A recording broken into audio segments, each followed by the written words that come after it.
Hello everyone, and welcome back to Triclaw Gaming, welcome back to Jurassic World Evolution 2, and welcome back to the first part in a new Jurassic World series, which I'm calling Battle of the Buildings. As you might expect, this is going to focus heavily on the structures we get in Jurassic World Evolution 2. Thanks to the recent update, we have 3 distinctive eras of building, so I thought it'd be a good idea to take a look at each one in detail. I'm going to look at each of them on their own, pick which I think is my favourite all round, and then come up with some ideas of how you can use each one in your parks. Plus, I can show off some of my own building skills. But before we get going, please don't forget to like and comment on the video, and if you're new here, please do consider subscribing for more content from all of us at Triclaw Gaming. So, where should we start? Well, today we're going to start with the humble viewing gallery. The viewing gallery, a posh name for some scaffolding on the side of a fence. There was a similar building in Jurassic Park Operation Genesis, and the viewing galleries we have in Jurassic World Evolution 2 can be seen as our up-to-date modern-day version. Something I do want to say is that I prefer all 3 of the designs that we have in Jurassic World Evolution 2 to their Jurassic World Evolution 1 counterpart. Mostly it's for how well they're scaled, but also how understated they are. But which one is best? Let's get to exploring, starting with the Jurassic World era's JWE1 replacement. So from a general look around the whole building, we can see that it maintains that curvaceous roof ornamentation of its JWE1 counterpart, matched by more wooden beaming around the rest of the structure. Approaching from the guest side, we have some benches here and nice flower decorations which could be easily combined with the existing decoration parts we have in game. Moving inside with the help of NVIDIA Ansel, we get a good look of the view of the rest of the structure. We have some modern style staircases and decking here that give it a bright feel inside, and the large panoramic windows give a great view out that's mostly uninterrupted. Something I do love are the little details located on the rear wall, a sign that states children must be supervised and a sign that states no photography. A lot of museums in the UK actually don't allow you to use flash photography inside for safety reasons, and some even restrict you from taking photographs at all, so this is a nice touch. The upstairs is a little empty, and I feel it's crying out for some benches or some mocked up education boards, just something to fill this great big space at the back. The outside of the front is angled the most steeply of all the gallery designs, and has the largest thing on the front. I guess we need to name it. Bull bars? Rex bars? Theropod distances? I'll work on it. Let's move to the Jurassic Park gallery now. From the outside we have this mixing of thatch that we see on a lot of the Jurassic Park era buildings, mixed with this Aztec-ish concrete structure which actually bears some resemblance to a form of architecture called brutalism, and I'll put some pictures up here with some examples. The guest side of the building again has the same flower bedding and bench arrangement, but this time we have a much more imposing concrete pillared entrance. Inside we have a similar arrangement to the Jurassic World version, however the concrete brutalism and darker wood colour creates a much darker and more atmospheric interior. Something I prefer in this version to the Jurassic World version is that there are benches located on the top and bottom levels that help give the place some purpose and would realistically be located in something like this. I also like how the large concrete pillars on the front windows help to frame the view that you get out of them. One of the few things I don't like about this type of gallery is that the thatch, while a nice touch, doesn't really go with all of the biomes you might use them in. It kind of sticks out in anything other than a desert biome. Moving on to the Department of Fish and Wildlife gallery. This one is obviously a lot more utilitarian. Looking at it from the outside, there are some elements I really like. The combination of metal beams and bars on the windows make it look a lot more protected, and the raising of the structure above the ground with this angled lower glacis is also a feature that I love. I also love that it's been given a weathered appearance, so it looks like it's been there for a while. From the guest side we have nothing special, just a standard utilitarian doorway, but inside is where we see the biggest difference. We have very little guest comforts at all and just 2 rungs of scaffolding here. Funnily enough, we still have the same panels inside that warn that children must be supervised, which kind of is funny if you think this is just supposed to be for the Department of Fish and Wildlife. While it looks very utilitarian in design, I have seen similar sorts of utilitarian designing around older zoos in this country, especially in the older sections of parks or in areas that are going to be temporary. So which of these do I think is best? The new design, the brutalism of 93, or the utilitarian window? For me, I think the overall best one is the Jurassic Park design.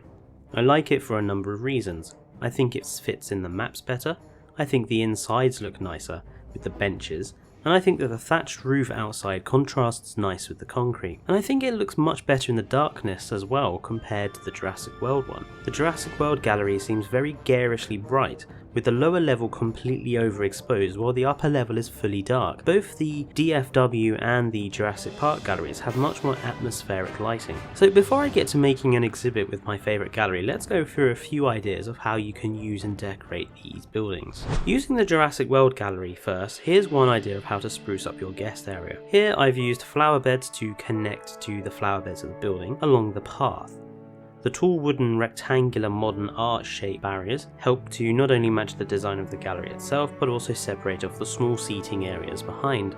Some planting and rocks between the path and the fence help for safety, and just in front we have a nice little signage display with some nice modern art leaf shapes. What about the utilitarian DFW building? Well, let's start at the front. A little rockery and shrubbery helps to go a long way in removing some of the feel of the utilitarianism about the design. On the other side, we've gone for a mixed fill. A small mock Jeep car park to one side, a few flower arrangements for gap fill, and again some rocks to divide the space. As said before, the DFW gallery could easily be used in a rundown or old area of the park, or even in a mock training area. Combined with a vet building, it could even become a mock quarantine bay. But what about our Jurassic Park gallery? Well, given it's a Jurassic Park structure, I've decided to make this exhibit attraction for a group of Triceratops. So let's get started. This is going to be quite a fast montage of me. I'm going to talk through while I'm building this, so you get to see all of my thought process while I'm building. Hello everyone, so let's get started with building this enclosure then. So we're going to start with just the outer fencing, and I'm going to go through my thoughts about how to build enclosures as a process. So I always start with doing the outer fencing and then do the landscaping on the inside here. So I want to create a multi-level exhibit. I want the high end to be where the viewing gallery is and the low end to be where we're going to have the water. So I'm going to put in a nice sort of just a gentle downhill slope. I'm making 3 distinct tiers and we're going to slope them together. Here goes the water. So water is always next after landscaping. It's a lot easier in this game than Jurassic World Evolution 1 because the water obviously doesn't interfere with the landscape at all, which is nice. And I want to keep the water inside the enclosure as much as possible. After water comes terrain painting, so I'm adding this cracked rock texture just to make it look like there's a bit more depth to the water. Add a little bit of rock texture inside as well for the same reason, and then I'm just going to line the edge with sand. So in terms of trees, I'm trying to be a bit scarce because this is obviously a desert. Just going with these seed plants because I think they offer quite a good variation in height and type, and then the low bushes, mixing and matching. So one good way of improving your vegetation for your parks is to make sure that you build layers. You have multiple levels of vegetation. You have the low stuff, you have the medium stuff, you have the tall stuff. It looks very bizarre if you just have one height of vegetation in an area. So always try to mix and match your vegetation about. Here I'm just adding a little bit more to the middle layer here. I don't want it to be too hefty though because of obviously again the desert. A little scattered vegetation at the top. I'm going to add in this little what I want to think of as an artificial area of vegetation here, the seed plants and the fruit plants, because I think that would tempt the Triceratops up towards the viewing gallery. And here I'm just using the remove brush to get rid of some of the bigger trees and such that I don't want, just to add a little bit more scarcity on the vegetation. After vegetation comes the rocks, so adding just a few rocks for some interest and decoration. Always try to add more than one type, and always try to vary the positioning, the rotation. So here the grand plan was to create some sort of monorail structure at the end for effect, just to also frame the building that's going to go at the back of this paddock, and also just to sort of frame the cover the water source as a sort of mock sort of covering. You can see it took me quite a while. I'm not as good as Evo is with the monorail structure making, but I do get there in the end. It's better than having nothing there, I think, although I still don't like using the monorail in this way. It does look a bit artificial and fake, but it's what we have to use at the moment. So I've built the main lines across, and I'm just going to delete the center parts now, just so that I can have a little gap there. I think that looks right. So moving back to the gallery, I'm going to join the flower pots at either side of the gallery together with the, I don't know what to call them, the flowering bedded plants there. And then we're going to continue that along on each side, just rotating them around just to stop it looking identical. And the same on the other side. I do wish the desert had the bigger trees in the plant plot rather than that flower, but we'll use it. I'm just going to add the one with the rocks in at the end just to cap it off. There we go. And now, looking back, we're going to move to putting a few guest structures in. So I'm going to just create a bit of a plaza here. And we're going to stick, I think, a bar and some food on either side of this plaza. And we're going to get those built, and then we're going to edit them to basically match this sort of enclosure environment. So I do love the amenity modification system here. I tend to use the Jurassic World panels more than anything else, just because I really love the amount of color you can put on them. And that's going to be important for the buildings for this particular enclosure, because I want to go with something that's quite Jurassic Parky. So I'm going to go for the color scheme. I'm going to match the Jeeps. So we're going to go with the red, the green, and the yellow. So it's going to be they're going to be quite bright and garish, but it's Jurassic Park at the end of the day. Just deciding what color lighting to use. I've gone with an off green, a very light pale green, and you'll see when I have a look at the place in the nighttime that it looks rather good. Here, just filling in the path. Obviously, I am running with mods on. Before anyone asks how I'm able to get the path this close so easy, I'm pretty much only going to be playing the game with mods on now. So just bear that in mind going forwards. Here I'm modifying the bar. So again, going with the rooftop. I don't think I went with the rooftop terraces for this one. I decided to go with the thatch just to match the viewing gallery, while the shop on the other side, we have the terrace on the top, so people can look out on our lovely Triceratops, which are beautiful. I agree with Alan Grant. They are beautiful animals, and they're certainly not deserving of their Latin name, which is ugly three-horned face, which I think is really rude. So here I'm adding the rectangular modern art sculpture sort of plant pot arrangement here, just to divide off that seating area and just sort of make it clear that there's a divide between the viewing gallery and the path. And we're going to use the same ones, just turning them around, just as a sort of cover for the entrance here. Just trying to get it dead in the center. I don't think I do in the end. I think I just give up with that bit. Just turning them slightly, just to sort of make a bit more of an entrance. I was tempted to go another one, but decided not to. I think that's enough.